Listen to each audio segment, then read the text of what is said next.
ኢራን የመጨረሻዎቹ ሰዓታት መጥፎ ልቂት ይሆናል። ዶናልድ ትራምፕ We're talking to Iran, and if we could work something out, that'd be great. And if we can't, probably bad things would happen. በመካከለኛው ምስራቅ ሰማይ ስር የጦርነት ነጋሪ እየተጎሰመ ነው። ሰዓታቱም ወደ ነገ እየቆጠሩ ይገኛል። በአንድ በኩል የአሜሪካ ግዙፍ የጦር መርከቦችና የትራምፕ እልቂት ማስጠንቀቂያ፣ በሌላ በኩል ደግሞ የኢራን የጸኑ ቀይ መስመሮች መደፍጠጣቸው ዓለምን በአጣብቂኝ ውስጥ ከቶታል። በሁለቱ ሀገራት መካከል ነገ የሚጀመረው ተጠባቂ ንግግር ምን ይዞ ይመጣል? አብራችሁን ቆዩ።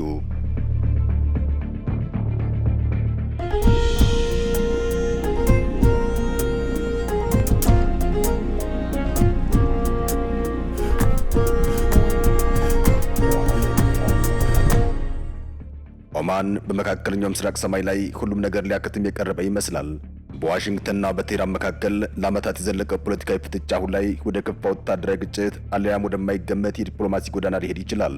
በነገው ዕለት ማለትም የካቲት 6 ቀን 2018 ዓ.ም በኦማን አስተናጋጅነት የሚጀምረው ድርድር ያለምን የኃይል ሚዛን የሚቀይር ትልቅ ክስተት ተደርጎ ተወስዷል። ነገር ግን የድርድር የሚጀምረው በአረቢያን ባህር ላይ ከታየው ድንገተኛ የድሮን ጥቃትና ከፕሬዚዳንት ዶናልድ ትራምፕ ብርቱ ማስጠንቀቂያ በኋላ መሆኑ የነገውን ንግግር ጥላ እንዲያጠላበትና ቀጠናው ላይ ጭንቅ እንዲመጣም አድርጎታል።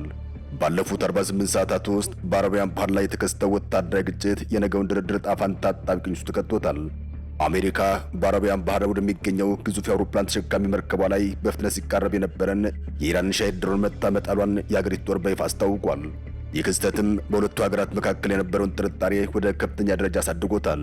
የፔንታጎን ባለስልጣናት ድርጊቱ በድርድር ጠረጴዛ ላይ ብልጫ ለመውሰድ የተደረገ ትንኮሳ ሲሉ ቢገልጹትም ቴህራን በበኩሏ ድሮኑ ለመደበኛ ክትትል የወጣ እንጂ ጥቃት የመሰንዘር ዓላማ አልነበረውም በማለት ምላሽ ሰጥታለች። እንዲህ አይነቱ የተቀጣጠለ ቀውስ ባለበት ወቅትም ለድርድር መቀመጥ ሁለቱን ወገኖች ያላቸውን ወታደራዊ ጡንቻ እያሳዩ ዲፕሎማሲያዊ ቁማር እየተጫወቱ መሆናቸውን ያሳያል። በዚህ ሳምንት መጀመሪያ ላይ ድርድሩ በቱርክ እንዲካሄድ ታቅዶ የነበረ ቢሆንም በኢራን በኩል በቀረበ ድንገተኛ የቦታ ቅየራ ምክንያት ሂደቱ ሊቋረጥ ደርሶ ነበር። ኢራን ድርድሩ ከጅምሩ ሲካሄድባት ወደ ነበረችው በለውም ለሷ ታሪካዊና ገለልተኛ ተደርጋ ወደምታሰበው ኦማን እንዲመለስ አጥብቃ ጠይቃለች። የዶናልድ ትራምፕ አስተዳደርም ይህን ጥያቄ ተቀብሎ ድርድሩን ወደ ማስቆጥ ማዛወሩ አሜሪካ ውጤት ለሚመጣበት ማንኛውም አማራጭ ክፍት መሆኗን የሚያሳይ ቢሆንም በሌላ በኩል ግን ዶናልድ ትራምፕ ያላቸው ትዕግስት እየተሟጠጠ መሆኑን የሚያሳዩ ምልክቶች እየታዩ ይገኛል። ኦማን ለረጅም ዓመታት በምዕራቡና በምስራቁ ዓለም መካከል እንደ ታማኝ ድልድል ሆና ማገልገሏ የድርድር በስኬት እንዲጠናቀቅ የራሷን ዲፕሎማሲ ጫና እያሳደገች ትገኛለች። የአርቡ ድርድር ዋነኛ አጀንዳም በኢራን የኒውክሌር ፕሮግራም ዙሪያ ላይ ያተኮረ ቢሆንም ሁለቱ ወገኖች ይዘውት የሚቀርቡት የመደራደሪያ ነጥብ ግን እጅግ የተራራቀና አሁናዊ ሁኔታውን ይበልጥ ውስብስብ የሚያደርገው ሆኗም እየተባለ ይገኛል። የኢራን የውጭ ጉዳይ ሚኒስትር አባስ አራግቺ እንደሚሉት ቴህራን ዝግጁ ሆነችው በኒውክሌር ፕሮግራሟ ዙሪያ ብቻ ለመነጋገር፣ በምላሹም የተጣሉባት ማዕቀቦች እንዲነሱላት ለመጠየቅ ነው። ኢራን የባላስቲክ ሚሳኤል መርሃ ግብሯን የሉዓላዊነትና የብሔራዊ ደህንነት ቀይ መስመር አድርጋ በመቁጠር በዚህ ጉዳይ ላይ ምንም አይነት ስምምነት እንደማታደርግ አስቀድማ አስታውቃለች። በአንጻሩ ግን የአሜሪካው ልዩ መልእክተኛ ስቲቭ ዊትኮፍ የሚመሩት የዋሽንግተን ተደራዳሪዎች ስምምነቱ የኒውክሌር ጉዳይን ብቻ ሳይሆን የኢራንን የረጅም ርቀት ሚሳኤል ልማትና ቀጠናዊ እንቅስቃሴዎችን ማካተት አለበት የሚል ጽኑ አቋም ይዟል። ይህ የአጀንዳ ልዩነት ታዲያ ንግግሩ ገና ሳይጀመር ወደ አጣብቂኝ እንዲገባ አድርጎታል። In the past, Americans repeatedly made threats in their statements saying that all options are on the table and all options include the option of war. Now, this man also keeps claiming that they have sent aircraft carriers and so on. In my view, the Iranian nation should not be frightened by such things. The people of Iran are not influenced by this kind of talk. We are not the initiators of war. We do not want to oppress anyone or attack any country, but in response to anyone who seeks to attack, the Iranian nation will deliver a strong blow. Americans should also know that if they start a war this time, it will be a regional war. ፕሬዚዳንት ዶናልድ ትራምፕ በሰጡት ማስጠንቀቂያቸው በነገው ድርድር አጥጋቢ ስምምነት ላይ መድረስ ካልተቻለ መጥፎ ነገሮች ሊከሰቱ እንደሚችሉ፣ በኢራን ላይም የሚወሰደው እርምጃ ወደ እልቂት ሊያመራ እንደሚችል ፍንጭ ሰጥተዋል። ይህን አገላለጽ በብዙዎች ዘንድ እንደ ከፍተኛ ዛቻ የተወሰደ ሲሆን አሜሪካ በኢራን የኒውክሌር ጣቢያዎች ላይ የአየር ድብደባ ልትፈጽም ትችላለች የሚል ስጋትም አይሎ ታይቷል። ዶናልድ ትራምፕ በኢኮኖሚያዊ ጫናና በወታደራዊ ማስፈራሪያ የታጀበውን ከፍተኛ ጫና አሊያም ማክሲማም ፕሬዠር ስልታቸውን ዳግም ወደ ስራ እያስገቡ መሆኑን ተንታኞች ይናገራሉ። ይህ ሁኔታም ኢራን ወደ ጦርነት እንድትገባ አሊያም ለከፋ ኢኮኖሚያዊ ድቀት የሚዳርጋት ነው እየተባለ ይገኛል። በተለይም አሜሪካ ግዙፍ የባህር ሰርጓጅ መርከቦቿን ወደ ባህረ ሰላጤው አካባቢ ካሰማራች በኋላ ቀጠናው በማንኛውም ሰዓት ሊቀጣጠል የሚችል የቀውስ ቀጠና ሆኗል። በዚህ ድርድር ላይ ከአሜሪካና ከኢራን በተጨማሪም ሌሎች አረብና የሙስሊም ሀገራት ይሳተፉ እንደሆነ ለመወሰን ሰፊ ንግግር እየተካሄደ ይገኛል። እንደ ሳውዲ አረቢያ፣ ኳታርና የተባበሩት አረብ ኤሚሬቶች ያሉ ሀገራትም የግጭቱ ሰለባ ከመሆን ይልቅ የሰላም ስምምነቱ አካል በመሆን ቀጠናዊ መረጋጋትን ለመፍጠር እየፈለጉ ይገኛል። አረብ ሀገራቱ የኢራን ሚሳኤል ፕሮግራም በቀጥታ ለእነሱ ስጋት መሆኑን በመግለጽ አሜሪካ በዚህ ጉዳይ ላይ ጠንከር ያለ አቋም እንዲኖራት ኢራን ቀጠናዊ ተጽዕኖ እንድትቀንስ ግፊት እያደረጉ ይገኛል። ከዚህ ቀደም በኢራን ጉዳይ ላይ ሰፊ ጥናት ያደረጉትና የዲፕሎማሲ ባለሙያዎች እንደሚተነብዩት የነገው ድርድር ውጤት አልባ መሆን ማለት የመካከለኛው ምስራቅን የወደፊት ዕጣ ፈንታ ወደ ጨለማ የመግፋት ያክል ነው እያሉ ይገኛል። የቀድሞው የዓለም አቀፍ የኒውክሌር ኤጀንሲ ባለሙያዎች እንደሚጠቁሙት ኢራን በአሁኑ ወቅት ዩራኒየም ወደ ጦር መሳሪያነት ለመለወጥ የሚያስችላት ደረጃ ላይ ደርሳለች። ይህ ደግሞ አሜሪካና እስራኤልን የመጨረሻውን ወታደራዊ እርምጃ እንዲወስዱ የሚያነሳሳ ምክንያት ሊሆን ይችላል። በሌላ በኩል ግን ኢራን ድርድሩን ጊዜ ለመግዛትና ማዕቀቦችን ለማቃለል እንደ ዘዴ ልትጠቀምበት ትችላለች የሚሉ ትንታኔዎችም ከምዕራባውያን መገናኛ ብዙሃን በስፋት እየተሰማ ይገኛል።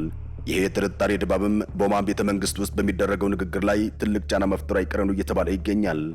የምስራቁ ዓለም መገናኛ ብዙሃንም በተለይም ኢራንና የሩሲያ ዜና ምንጮች እንደሚሉት ውጥረቱ በአሜሪካ የበላይ ፈላጊነትና ሉዓላዊ ሀገራትን የማስፈራራት ፖሊሲ ላይ ያሳብባሉ። እነዚህ ወገኖች እንደሚሉት ኢራን ራሷን የመከላከል መርህ ያላት ሀገር በመሆኗ የሚሳኤል ፕሮግራሟን ለድርድር ማቅረብ የለባትም እያሉ ይገኛል።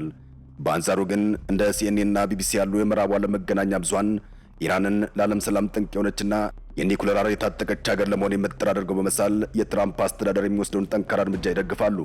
ይህም ሚዛናዊ ያልሆነ የሚዲያ ሽፋን በሁለቱ ሀገራት ህዝቦች መካከል ያለውን ስጋት እያባባሰው ይገኛል።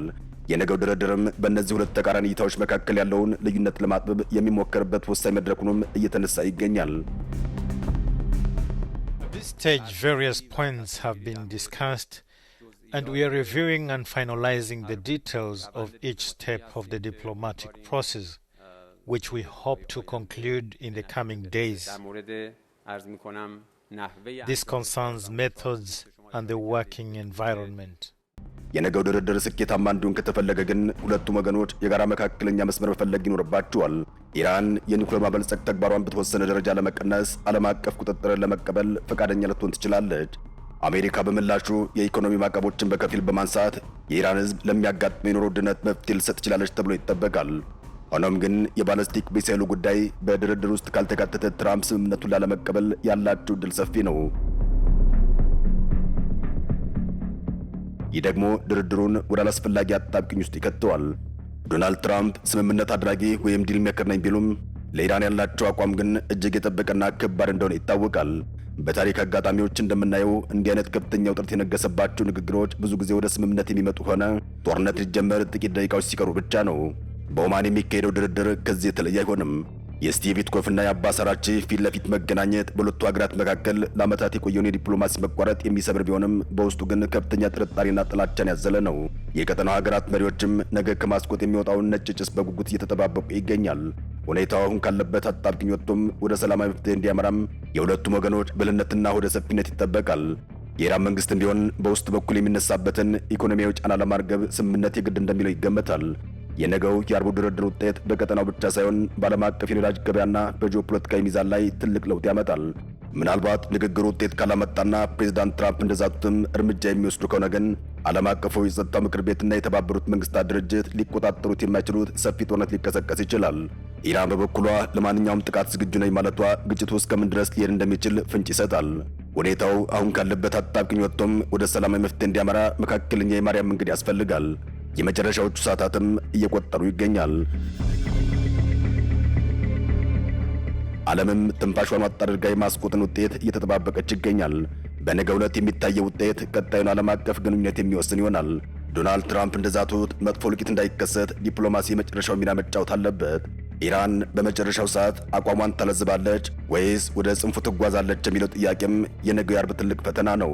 የቀጠናው የፖለቲካ ተንታኞች እንደሚሉት ከሆነ ግን ከጦርነት ይልቅ መጥፎ ስምምነት ይሻላል የሚለው ብሂል በነገው ድርድር ላይ ሊሰራ ይችላል እያሉ ይገኛል። ያም ሆኖ ግን ሁለቱም ወገኖች ያላቸው ክብርን የመጠበቅ ፍላጎት ድርድሩን እጅግ አስቸጋሪ ያደርገዋል። በመጨረሻም ይሄ ታሪክ አጋጣሚ በሁለቱም ሀገራት መሪዎች ላይ ትልቅ ኃላፊነት ጥሏል። ፕሬዚዳንት ትራምፕ በታሪክ ተመዝግበው የሚቀርቡበትን ታላቅ ስምምነት ለመፈረም አሊያም ኢራንን ለዘለቄታው የሚያሽመነምር እርምጃ ለመውሰድ ወስነዋል። ኢራንም ቢሆን በህልውናና በሉዓላዊነቷ መካከል ያለው ሚዛን ለመጠበቅ ትገደዳለች። ሰላም ለመላው ዓለም ይሁን። አበቃን። ሰናይ ጊዜን ተመኘን።